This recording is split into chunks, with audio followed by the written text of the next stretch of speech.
안녕하세요. 일본 오키나와에서 행정서사 일 하고 있는 낙군입니다. 오늘은 일본 배우자 비자 신청에 관련된 이야기를 가지고 왔습니다. 일전에 한번 올렸던 내용이긴 하지만 오늘은 특정 주제에 대해서 조금 더 집중해 보려고 합니다.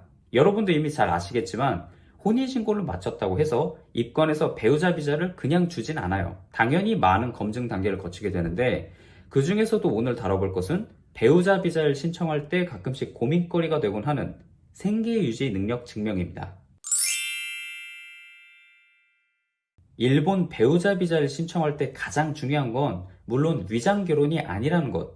그러니까 정말 서로를 사랑해서 결혼한 부부인 걸 증명하는 거지만 그 다음으로 중요한 것은 독립적인 생계 유지 능력을 증명하는 것입니다. 모든 비자가 그렇듯 입건의 심사 기준은 냉정합니다. 이 부부가 당장 다음 달 월세는 낼 수 있는지, 돈이 없어서 국가의 생활보호 대상자로 전락하거나 불법 취업이나 범죄에 손을 대진 않을 것인지를 확인하고 싶어 합니다. 특히 한국에서 직장을 그만두고 이제부터 일본으로 넘어오신 경우라면 당장 일본 내 수입이 없는 상태에서 심사를 받게 됩니다. 이때 생활비를 어떻게 조달할 것인지 명확한 출처를 증명해야 하는데 여기에는 입관이 요구하는 명확한 우선순위가 있습니다.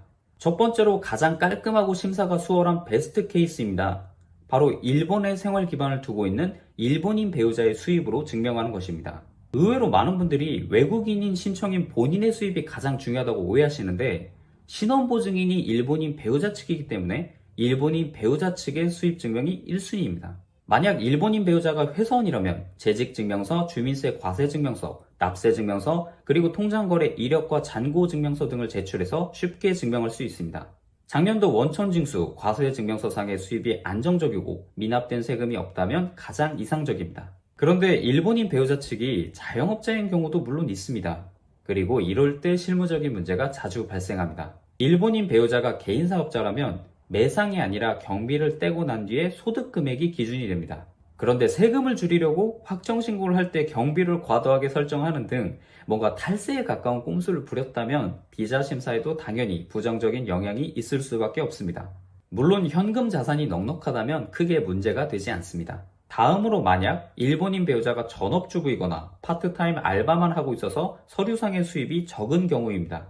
이럴 때는 비자를 신청하는 한국인 본인의 경제력이 필요합니다. 가장 좋은 카드는 일본 회사에서 이미 받은 내정통지서, 노동조건통지서 혹은 고용계약서입니다. 지금 당장 수입이 없더라도 즉시 수입이 발생할 것이라는 사실을 쉽게 증명할 수 있습니다. 만약에 아직 직장이 없다면 예적금 잔고증명서 그리고 일시적으로 잔고를 부풀리는 것이 아니라는 것을 증명하기 위해서 직접 몇 달간의 입출금 내역 등을 제출합니다.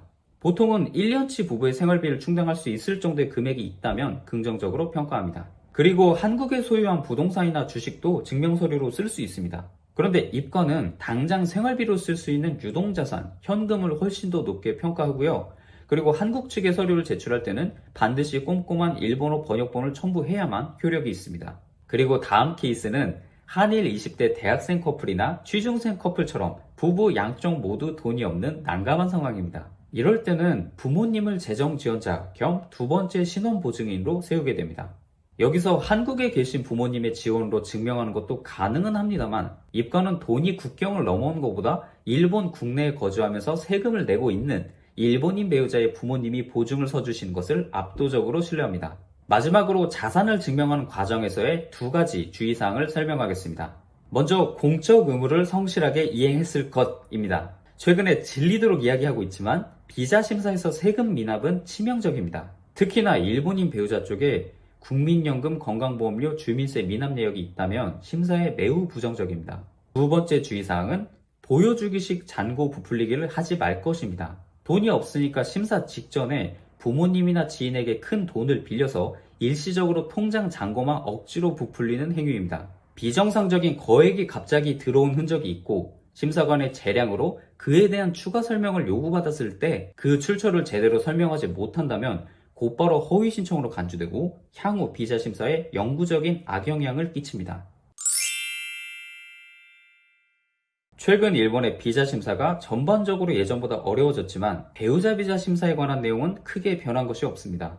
그런데 사실 결혼을 한다는 게 어떻게 보면 다른 그 어떤 조건보다 어렵기 때문에 이 큰 벽을 이미 넘어선 부부라면 충분히 좋은 결과를 얻으실 수 있을 겁니다. 그래도 괜한 심사 지연 그리고 불허가를 피하기 위해서 신청 전에는 반드시 현재의 자금 상황을 객관적으로 판단해 보시길 바랍니다. 이번 영상은 여기까지입니다. 오늘 영상이 미래의 한일 부부에게 조금이나마 도움이 되었으면 좋겠습니다. 시청해 주셔서 감사합니다.